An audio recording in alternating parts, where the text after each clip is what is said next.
Hello friends, this is Chabila here. Welcome to my channel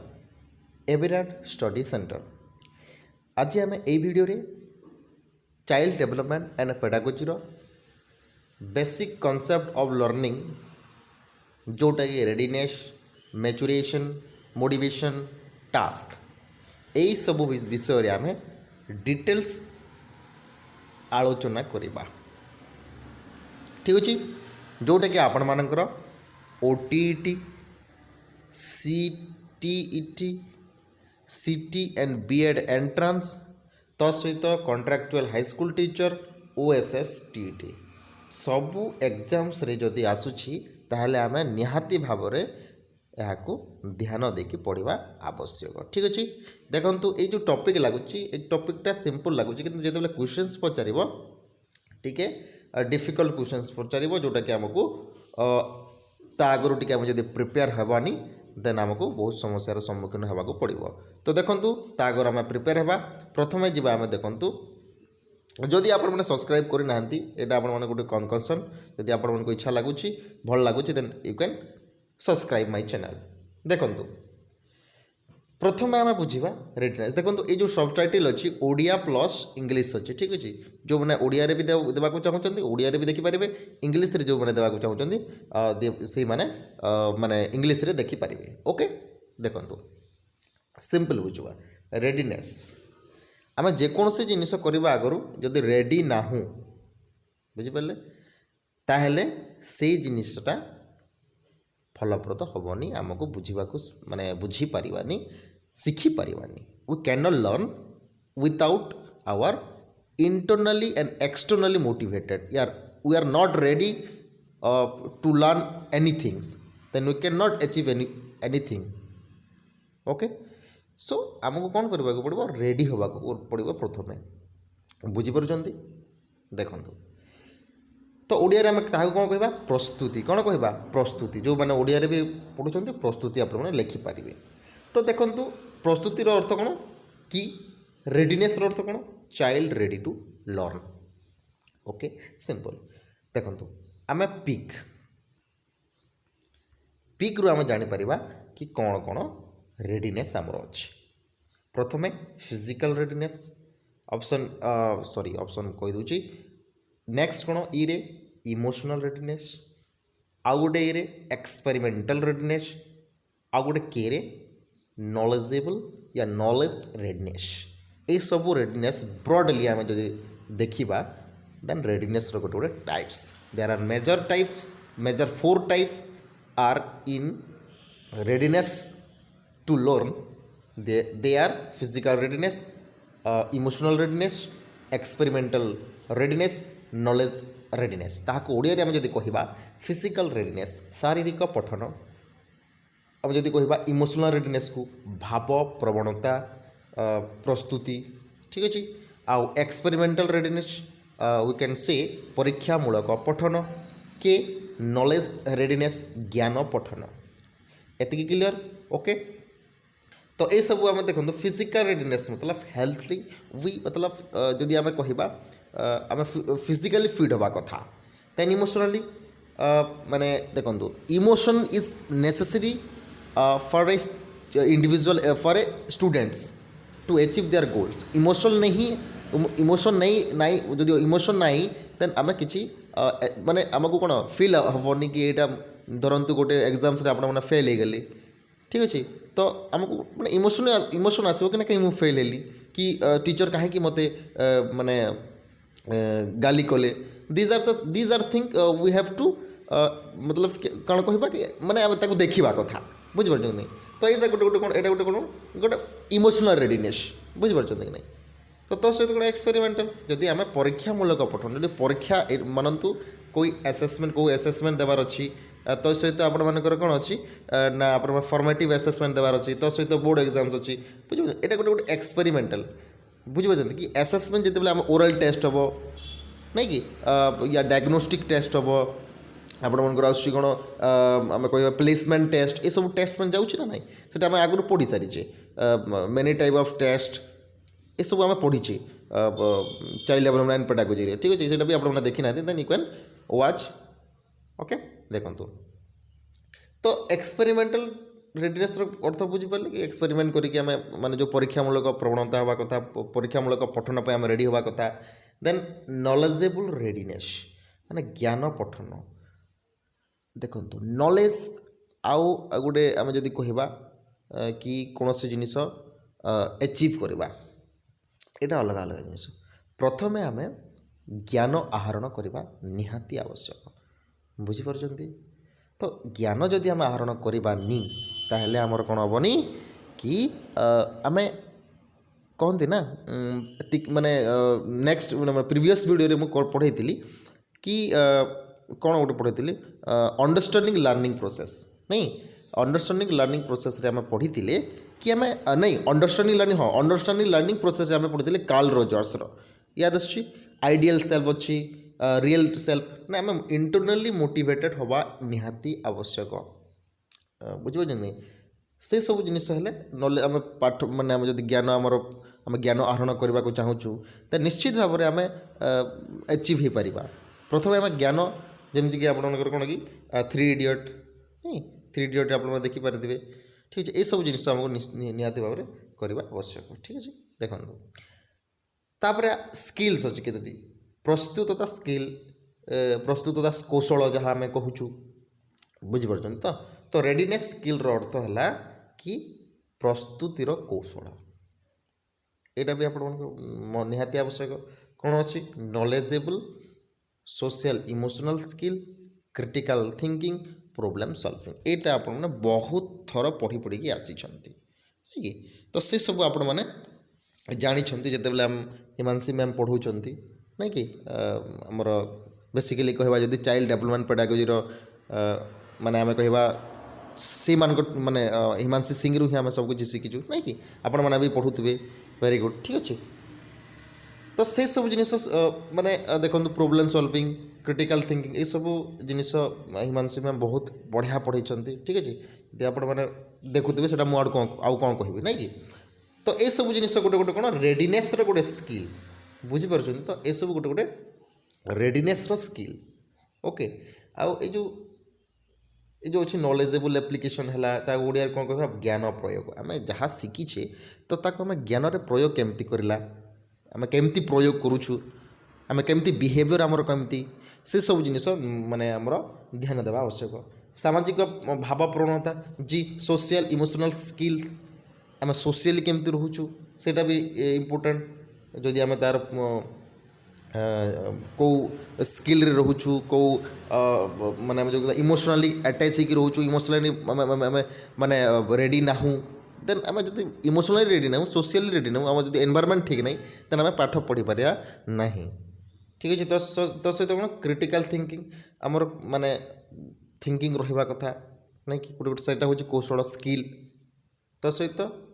problem solving गोटे समस्यार समाधान कर दक्षता थी कथा यहाँ गोटे गोटे कौशल बुझीपार यहाँ क्वेश्चन पढ़ी ठीक अच्छे जोटा इंपोर्टाट मुझे से जिन मुझे कहीदे बुझीपार कि नहीं ओके ठीक अच्छे नेक्स्ट जी देखो फैक्टर एफेक्ट रेडिनेस रेडिनेस को कौ जिनिस एफेक्ट करें प्रथम तो आम देखा ओडिया रे देखंतु प्रस्तुति या प्रस्तुतता उपरे उपादान प्रभाव पकाई थांती कौ कौ उपादान प्रभाव पकाई थाए प्रथमे एंजाइटी लेवल एंजाइटी मतलब एंजाइटी कहतु ना माने गोटे माने आमको गोटे ठीक लगुनि मत एंजाइटी लगुच माने व्यस्तता ठीक अच्छे ठीक लगे गोटे जगह स्थिर रहीकि रहीपारे से आम कह एंजाइटी तो जदि गोटे स्टूडेंट्स क्लासरूम रे देखो ये क्वेश्चन पढ़ी है ये क्वेश्चन पढ़ी कि क्लासरूम रे जदि गोटे पिलाटी ध्यान देकी पढ़ी पारुनी किंबा तार गोटे जगार स्थिर होगी बसी पारुनी स्थिर होबार तार माने धैर्य नहीं देन से किसी शिखिपार बुझीपार गोटे गोटे पिला था ना माने सब माने आड़ को से आड़ को एमती सेमती होते नहीं नहीं सेटा गोटे एंजाइटी लेवल तो सहित मोटिवेशन मोटिवेशन अभिप्रेरणा जहाँ को आम कहूँ प्रेरणा ठीक अच्छे तो अभिप्रेरणा आम भितरे रहिबा कथा ठीक अच्छे तो सहित कौन फ्रेम ऑफ माइंड अच्छा मोटिवेशन कहले आप समस्ते जानते कि मोटिवेशन कौन मोटिवेशन कहले ଜଣକୁ ପଢ଼ିବା ପାଇଁ ତାକୁ ଆମେ କ'ଣ କରିବା ନା ଉତ୍ସାହ କରିବା, ତାକୁ ମୋଟିଭେଟେଡ଼ କରିବା। ତୁ ଏଇଟା ପଢ଼ିଲେ ଏମିତି ହେବୁ, ବୁଝୁଛନ୍ତି? ଆମେ ଯେମିତି କହନ୍ତୁ ନା କି ଆରେ ଯଦି ପଢ଼ିବୁନି ତାହେଲେ ମୂର୍ଖ ହେଇଯିବୁ, ଯଦି ପଢ଼ିବୁନି ତୁ କିଛି ଶିକ୍ଷା ଲାଭ କରିପାରିବୁନି, ଏସବୁ ଜିନିଷ ଆମେ କହୁନ ନା। ସେସବୁ ଜିନିଷ ହେଉଛି ମୋଟିଭେସନ୍, ତାକୁ ମାନେ ଉତ୍ସାହ କରାଇବା। ତାପରେ ଫ୍ରେମ୍ ଅଫ୍ ମାଇଣ୍ଡ, ମନର ଫ୍ରେମ୍ କ'ଣ କି ଆମେ ଗୋଟେ ଜିନିଷ ଆମ ମାଇଣ୍ଡରେ ରହିବା କଥା କି ଆମେ ଆଚିଭ୍ କରିବାର ଅଛି। ଆମର ଏମ୍, ଆମର ଗୋଲ୍, ଆମର ୱିଶ୍, ଡିଜାୟାର୍ସ, ଏସବୁ ଜିନିଷ ଆମେ ଆମ ମନରେ ରହିବା କଥା। ତା ସହିତ ଡେଭଲପମେଣ୍ଟାଲ ଷ୍ଟେଜ୍, ବିକାଶ ପର୍ଯ୍ୟାୟ। ଆଚ୍ଛା, ଡେଭଲପମେଣ୍ଟାଲ ଷ୍ଟେଜ୍ କହିଲେ ଦେଖନ୍ତୁ ଆମେ ଯେଉଁ ମାନେ ଯେଉଁ ସମୟରେ ଆସୁଛୁ, ଯେଉଁ ଇୟର୍ରେ ଆସୁଛୁ, ସେଇ ଇୟର୍ ବି ସେଇ ମାନେ ଆମେ ଯଦି କହିବା ବର୍ଷ ବି ସେଇ ଆମର ଯେଉଁ ଆୟୁ ଅଛି ସେଇଟା ବି ଏଫେକ୍ଟ କରୁଛି ଡେଭଲପମେଣ୍ଟାଲ ଷ୍ଟେଜ୍। ବୁଝିପାରୁଛନ୍ତି ନା? ଷ୍ଟେଜ୍ ୱାର୍କରେ ଡେଭଲପମେଣ୍ଟ ହୋଇଥାଏ, ବିକାଶ ହୋଇଥାଏ, ନାଇଁ କି? ତ ଯଦି ଆମେ ଛୁଆଟି ଠିକ୍ ଆମେ ଯଦି 3 କ୍ଲାସ୍ରୁ ତାକୁ 3 ବର୍ଷରୁ 3 ବର୍ଷ ଆମେ ଯଦି 5 କ୍ଲାସ୍ରେ ଆମେ ତାକୁ ବସେଇବା ପଞ୍ଚମ ଶ୍ରେଣୀରେ, ଦେନ୍ ସେ ଡେଭଲପମେଣ୍ଟାଲ ଷ୍ଟେଜ୍ ତା'ର ହେଇନି। ତ ତାକୁ ପଞ୍ଚମ ଶ୍ରେଣୀର ସେ କେମିତି ଶିକ୍ଷା ଲାଭ କରିପାରିବ? ଦ୍ୟାଟ୍ ଇଜ୍ କଲ୍ଡ ଆପଣମାନଙ୍କର ଡେଭଲପମେଣ୍ଟାଲ ଷ୍ଟେଜ୍। ଏଜ୍ ଅବଭିୟସ୍ଲି ଯେଉଁଟା ମୁଁ କହୁଥିଲି ଟିକେ ଆଗରୁ, ମାନେ ଏଇ ଯେଉଁ ଡେଭଲପମେଣ୍ଟ ଷ୍ଟେଜ୍ରେ ବୟସ ବି ନିହାତି ଜରୁରୀ ଅଟେ, ସେଟା କି ଏଫେକ୍ଟ କରିବ ରେଡିନେସ୍ ପାଇଁ। ବୁଝିପାରୁଛନ୍ତି? 2 ବର୍ଷରୁ ଜନ୍ମ ହେଇଥିବା ଛୁଆକୁ ଆମେ ଯଦି ତାକୁ ପାଠ ପଢ଼େଇବା ତ ସେ କେମିତି ପଢ଼ିବ? ତାକୁ ଫୋର୍ସ କରିବା ପଢ଼, ଆ ପଢ଼, ଏ ପଢ଼, ବି ପଢ଼, it can not be possible. Okay, age is refers to be a part of learning. ଠିକ୍ ଅଛି, ନେକ୍ସଟ ଦେଖନ୍ତୁ। ନେକ୍ସଟ କ'ଣ? ରିସ୍କ ଥିଙ୍କିଂ ବିହେଭିଅର, ବିପଦ ଚିନ୍ତାଧାରା କହିଲେ ଆମେ ନୁହେଁ କି କୁଆଁକୁ କୁଦିଯିବା, ସମୁଦ୍ରରେ ମାନେ ସବୁବେଳେ ଖେଳିବା, ଯେଉଁ ଲହଡ଼ାରେ ଖେଳିବା, ତାପରେ ନଦୀରେ ପହଁରିବା, ଏଇଟା ବିପଦ ଚିନ୍ତାଧାରା ନୁହେଁ, ଏଇଟା ନୁହେଁ। ଏଇ ଯେଉଁ ବିପଦ ଚିନ୍ତାଧାରା ଅଛି, ରିସ୍କ ଥିଙ୍କିଂ ବିହେଭିଅର, ରିସ୍କ ନେବେ କି ପ୍ରୋବ୍ଲେମ୍ ସଲଭିଂ କରିବା ପାଇଁ, ଏକ୍ସପେରିମେଣ୍ଟ କରିବା ପାଇଁ, ସାଇନ୍ସ ଏକ୍ଜିବିସନ୍ସ କରିବା ପାଇଁ। ଠିକ୍ ଅଛି, ମାନେ ଆପଣମାନଙ୍କ ଗ୍ଲୋବକୁ ମାନେ ଏପରି ବୁଝିପାରୁଛନ୍ତି ନା? ରିସ୍କ ଥିଙ୍କିଂ ଆପଣମାନେ ନେବାକୁ ନିହାତି ଜରୁରୀ। ଯେଉଁମାନେ ରେଡିନେସ୍ ନାହାନ୍ତି ତାଙ୍କୁ ଆମେ ଯଦି ରିସ୍କ ଥିଙ୍କିଂ ବିହେଭିଅର କର ବାବୁ କହିଲେ ସେ କରିପାରିବ ନାହିଁ। ତାଙ୍କୁ ରେଡିନେସ୍ ନିହାତି ଜରୁରୀ, ରେଡ଼ି ଥିବା କଥା, ଗୋଟେ ମେଣ୍ଟାଲି ହେଉ, ଫିଜିକାଲି ହେଉ, ଏକ୍ସପେରିମେଣ୍ଟାଲି ହେଉ। ଠିକ୍ ଅଛି। ଫିଅର୍, ଦେଖନ୍ତୁ ଭୟ ଆପଣମାନେ କରିବେ ନାହିଁ କେବେ ବି। ଭୟ କଲେ ଦେନ୍ ଆପଣମାନେ କ'ଣ କେବେ ବି ଶିକ୍ଷା ଲାଭ କରିପାରିବେ ନାହିଁ। ତ ନିହାତି ଭାବରେ ଆମକୁ ଭୟ ଯଦି ଆମେ କରୁଛୁ, ଭୟକୁ ଦୂରେଇବା ଆବଶ୍ୟକ। ଠିକ୍ ଅଛି, ଏଇଟା ଥିଲା ଆପଣମାନଙ୍କ ରେଡିନେସ୍ର ଫ୍ୟାକ୍ଟର। ଦେଖନ୍ତୁ ଏଇ ଯେଉଁ ଆପଣମାନଙ୍କୁ ବହୁତ ସହଜ ଲାଗୁଛି, ବୁଝିପାରୁଛନ୍ତି? ଏ ସହଜ ବୋଲି କିନ୍ତୁ ଯେତେବେଳେ କ୍ୱେଶ୍ଚନ୍ ପଚାରିବ then you can not you are confuse. ତ କେଉଁଟା ଆନ୍ସର୍ ହେବ, ବୁଝିପାରୁଛନ୍ତି ନା? ତ ସେଥିପାଇଁ ମୁଁ କହୁଛି ଟିକେ ଆପଣମାନେ ଟିକେ ମାଇଣ୍ଡ ରଖନ୍ତୁ, ନିହାତି ଭାବରେ ଆପଣମାନେ ସକ୍ସେସଫୁଲ୍ ହେଇପାରିବେ। ମ୍ୟାଚୁରେସନ୍ ଆଣ୍ଡ ଲର୍ଣ୍ଣିଂ କ'ଣ? ଦେଖନ୍ତୁ ମ୍ୟାଚୁରେସନ୍ କହିଲେ ଆପଣମାନେ ସମସ୍ତେ ତୋର ମ୍ୟାଚୁର ମାଇଣ୍ଡ ହେଇନିବ, ତୁ ମ୍ୟାଚୁର ଭଳିଆ କଥା କହୁନୁ, ତ ଏଇଟା କ'ଣ? It is related two age. Okay, ତ ଏଜ୍ ହିସାବରେ ରିଲେଟେଡ୍ ଅଛି। ଯେଉଁଟା ମୁଁ ଆଗରୁ ଆପଣମାନଙ୍କୁ କହୁଥିଲି, 3 ବର୍ଷର ପିଲାକୁ ଯଦି ଆମେ ପଞ୍ଚମ ଶ୍ରେଣୀ ରଖିଦେବା ତ ସେ ପଞ୍ଚମ ଶ୍ରେଣୀର କେମିତି ପଢ଼ିପାରିବ? ଓକେ, ଠିକ୍ ଅଛି। ତ ମ୍ୟାଚୁରେସନ୍ ଥିବା ଆବଶ୍ୟକ। ଏମିତି ନୁହେଁ କି ପଞ୍ଚମ ଶ୍ରେଣୀର ପିଲା 10ମ ଶ୍ରେଣୀ ପିଲା ସହିତ ସମାନ ନୁହେଁ, ଏମିତି ନୁହେଁ। ତ ମେଣ୍ଟାଲି ଯେତେ ଗ୍ରହଣ କରିପାରିବ ସେତିକି ଠିକ୍। ତ ଏ ଯେଉଁ 10ମ ଶ୍ରେଣୀ ପିଲା ଏବଂ ପଞ୍ଚମ ଶ୍ରେଣୀ ପିଲାର ମାଇଣ୍ଡ ସମାନ ହେଇଥାଏ, ଯେଉଁଟା ଆମେ ଗ୍ରୋଥ୍ ଆଣ୍ଡ ଡେଭଲପମେଣ୍ଟରେ ପଢ଼ିଥିଲେ କି ତା'ର ଆମେ ଯଦି କହିବା ସ୍ମରଣ ଶକ୍ତି ସମାନ ଥାଏ, କିନ୍ତୁ ଏଜ୍କୁ ଦେଖିଲେ ଡିଫରେନ୍ସେସ୍ ଥାଏ। ବୁଝିପାରୁଛନ୍ତି ନା? ଏହାର ଏଜ୍ ହିସାବରେ ଅଲଗା ରହିବ, ଏହାର ଏଜ୍ ହିସାବରେ ଅଲଗା ରହିବ, କିନ୍ତୁ ସେହି ସେମ୍ ଜିନିଷ ଏକ୍ସପେରିମେଣ୍ଟ କରିପାରିବ, ପ୍ରୋବ୍ଲେମ୍ ସଲଭିଂ କରିପାରିବ। ବୁଝିପାରୁଛନ୍ତି ତ ମୁଁ କ'ଣ କହିବାକୁ ଚାହୁଁଛି? ତ maturations is necessary to achieve our goal. ୟା ଆମେ ଯଦି କହିବା ଗୋଟେ ଜିନିଷକୁ ଆଚିଭ୍ କରିବା ପାଇଁ, ଗୋଟେ ଜିନିଷକୁ ପଢ଼ିବା ପାଇଁ, ରେଡିନେସ୍ ହେବା ପାଇଁ, ଶିଖିବା ପାଇଁ, ଦିଜ୍ ଆର୍ ଦ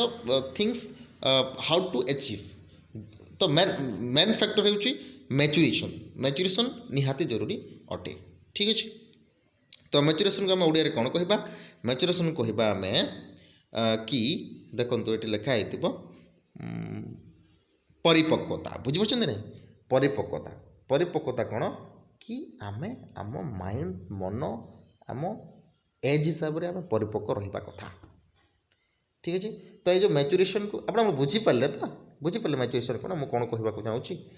ठीक अच्छे अच्छा देखो फैक्टर एफेक्टिंग कौटा एफेक्ट करुच्ची मैच्योरेशन को एक्सपीरियंस जोटा आम कहूँ अभिज्ञता ऑब्वियसली एक्सपीरियंस ही आमर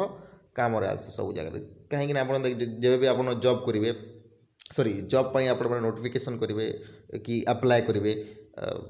तो सही समय आप कौन हम आप मागिथ प्राइवेट बेसिकली प्राइवेट जॉब रे आप 2 year experience 5 year experience 2 year experience 10,000 5 year experience 25,000 this are कौन माने गोटे कनकसन तो एक्सपीरियंस से कहीं मागुंट कहीं अभिज्ञता लोक ही सब किसी कर ना तो आम जब प्रथम आ जाऊँ कौ प्राइवेट स्कूल को या प्राइवेट को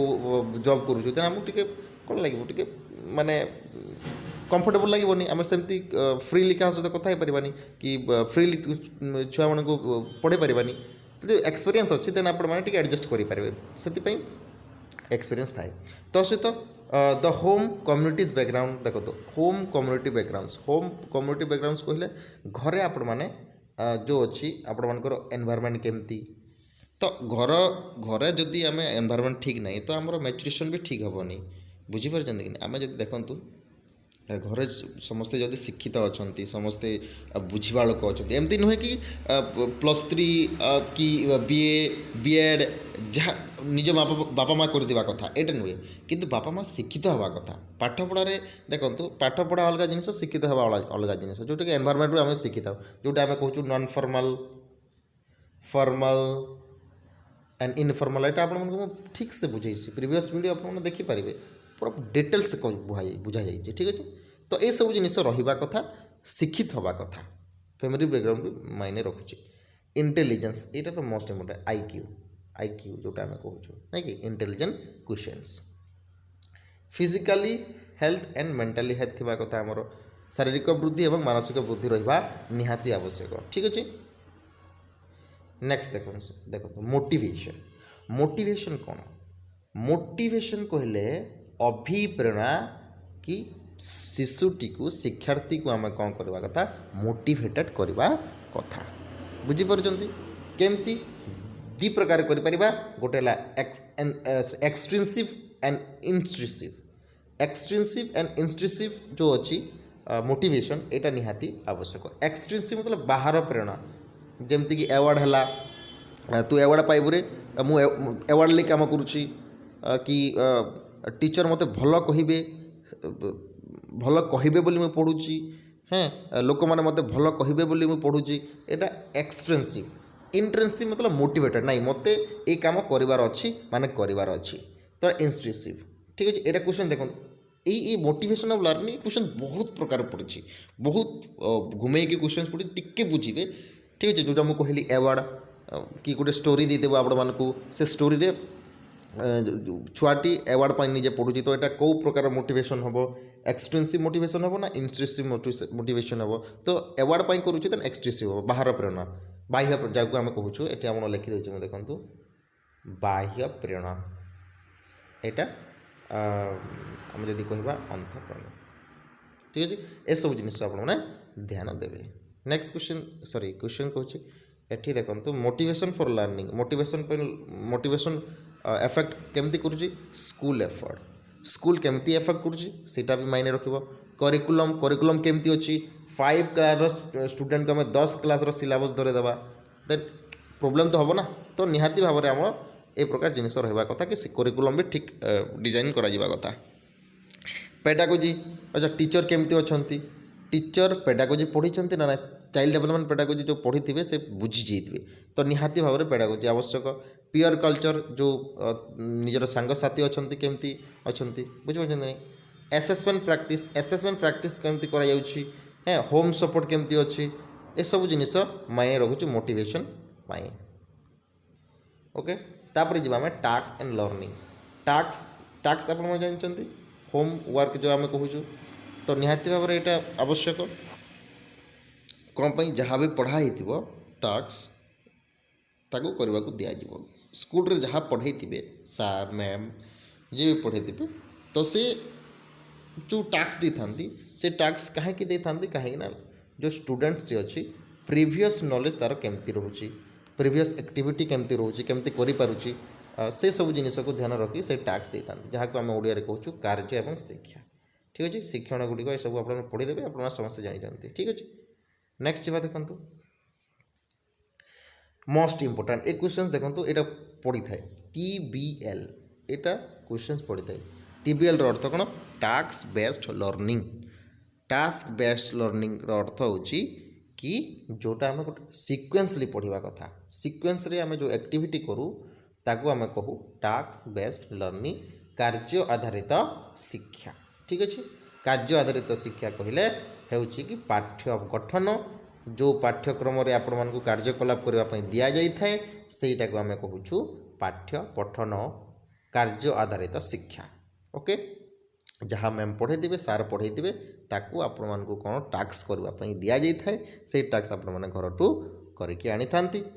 मैम माने सेटा देखो साइकिल आम पढ़ा देखो यहाँ मुझे जहाँ कही टास्क टास्क देवा आगु मैम या टीचर कौन करेंगे एनगेज करेंगे से पढ़ारे लर्निंग प्रोसेस रे एनगेज करेंगे देन सेटा पढ़े सारापर तार स्टैंडर्ड को देखिए छुआर शिशुटीर शिक्षार्थीर से स्टैंडर्ड हिसाब से प्लानिंग करेंगे एवं टास्क देवे ठीक अच्छे टास्क दे सारापर से टास्कटा प्रेजेंटेशन हम आपण मानक देखा सॉरी टीचर मान को देखा टीचर को देखा देलापर से कौन करेंगे तार भूल सुल आप माने सुधारे सुधारी देलापर से टास्क को पुणी देवे से टास्क तापर आसो रिव्यू हम कि रिव्यू हो सारापर एक्यूरेसी केमती अच्छी छुआर जो आउटपुट फीडबैक कौन अच्छी से फीडबैक को देखिए पुणी से प्लानिंग करा प्लानिंग कर सारापर पुणी आपंकर आसो प्रेजेंटेशन ये सब जिन साइकिल हिसाब से चलो ठीक अच्छे बुझीपार ओके लास्ट मूव शिखिबार पद्धति मेथड ऑफ लर्निंग बहुत प्रकार मेथड अच्छी मेथड जदि आम कहवा लर्निंग बाय डूइंग मेथड देखो यहाँ जो मुझे कहूँ learning by doing method trial sorry trans ये प्रोब्लेम है टिके रुहतु ट्रांसपोर्ट ऑफ लर्निंग यहाँ ट्रांसपोर्ट ऑफ लर्निंग प्रशिक्षण स्थानांतर ठीक अच्छे तापर बुक रीडिंग एबे कौन कर बेसिकली इंटरनेट पढ़ुं तो इंटरनेट लर्निंग आम करूँ जोटा आम पढ़ुचु ए बुक रीडिंग आगुरी थिला एबे भी अच्छी किंतु बेसिकली बुक रे पढ़ुना पुस्तक पठन आम जहाँ कहूँ इंटरनेट रू जो मैंने पढ़ुं आत्मनिर्भरशील देखो मोस्ट इम्पोर्टेंट ये सेल्फ स्टडी रू क्वेश्चंस बहुत प्रकार आसी अच्छा सेल्फ स्टडी केमती हो पार ग्रुप लर्निंग हो पार से निजे निजे पढ़ी पारे कि जो प्रश्न पचरा जाए गोटे छुआटे आ गोटे छुआ को प्रश्न पचार से सेल्फ स्टडी बुझे प्योर ग्रुप जोटा आम रोचु सेल्फ स्टडी आपको क्वेश्चन पचरा जाई पारे ठीक अच्छे तापर कौन ट्रायल एरर मेथड परीक्षा त्रुटि पद्धति ट्रायल आम निजे निजे ट्राए करवा कि टीचर द्वारा ट्राए करा तो ट्रायल है पुणी करेंगे ट्राए है माने फेल है देन से पुणी करेंगे यहाँ हूँ ट्रायल एंड एरर थ्योरी जोटा कि EL थर्नडाइक देते आपने देखिथे माने जानी ठीक अच्छे ठीक अच्छे नेक्स्ट देखो लर्निंग पिरामिड कौ जगह केमती कौन थाए देखो लेक्चर जोटा अच्छी लेक्चर जो मैंने दिखते से बहुत रेयर अच्छे बहुत कम अच्छे ठीक अच्छे माने कहीं से जगह लर्निंगटा टीचर सेंटर हो जाऊँगी बुझे तो से तो रीडिंग निजे रीडिंग करके 10% आपने अचिव करेंगे मुझे बुझेदेली यहाँ आपने समस्ते जानते कि मुझे जो पढ़ेली बुझेली आप आहरी ज्ञान आसला तो आप निजे पढ़े से आपने बुझीपारे तो सहित ऑडियो विजुअल ऑडियो भी थी विजुअल भी थी तो सीटा हो 20% ठीक अच्छे डेमोन्स्ट्रेशन देखेबे डेमो करके आपण मैंने पढ़ेबे आउरी टिके पढ़िबो 30% डिस्कशन करके डेमो आसीबो ऑडियो विजुअल सब आसीबो देन 50% आसीबो तो से तो प्रैक्टिस डूइंग देखो क्वेश्चन पचारिबो आपन को पचारिबो कि discussion theory plus practice doing एटा मध्यरु कोटा बेस्ट तो आपण मान को प्रैक्टिस डूइंग देबाको पड़िबो एंड 90% को जगह आछि टीच ओदर जदि शिक्षार्थी ଶିଖିବାକୁ ଚାହୁଁଛି ଯାହା ଶିଖିଛି ସେ ପ୍ରେଜେଣ୍ଟେସନ୍ କରୁଛି ବୁଝିପାରୁଛନ୍ତି କି ପ୍ରେଜେଣ୍ଟେସନ୍ କରିବା ଟିଚ୍ କରିବ ବୁଝିପାରୁଛନ୍ତି ତ ସେଇ ଜିନିଷକୁ ଆମେ ଟିକେ ଧ୍ୟାନ ଦେବା କଥା ଏଇଟା 90% ରହିଛି ତ କ୍ୱେଶ୍ଚନ୍ସ ଆପଣଙ୍କୁ ପଚାରିପାରେ କି କେଉଁ ଜାଗାରେ ବେଶୀ ପରସେଣ୍ଟ ଆସୁଛି ଦେନ୍ ଟିଚ୍ ଅଦର ଓକେ ଆଶା କରୁଛି ଭିଡ଼ିଓଟି ଆପଣମାନଙ୍କୁ ନିହାତି ଭାବରେ ହେଲ୍ପଫୁଲ୍ ହେଇଥିବ ପସନ୍ଦ ଲାଗିଥିବ ଯଦି ପସନ୍ଦ ଲାଗୁଛି ସବସ୍କ୍ରାଇବ୍ ନିଶ୍ଚିତ ଭାବରେ କରିଦେବେ ଆଉ ସବସ୍କ୍ରାଇବ୍ କଲେ ଲାଇକ୍ କରି ବି ଦେବେ ସବସ୍କ୍ରାଇବ୍ ତା ସହିତ ଆପଣମାନେ ସେୟାର କରିବାକୁ ଭୁଲିବେ ନାହିଁ ଠିକ୍ ଅଛି ଏଇଟା ଗୋଟେ କନକସନ୍ ଆମେ ଆପଣମାନଙ୍କୁ କହୁଛୁ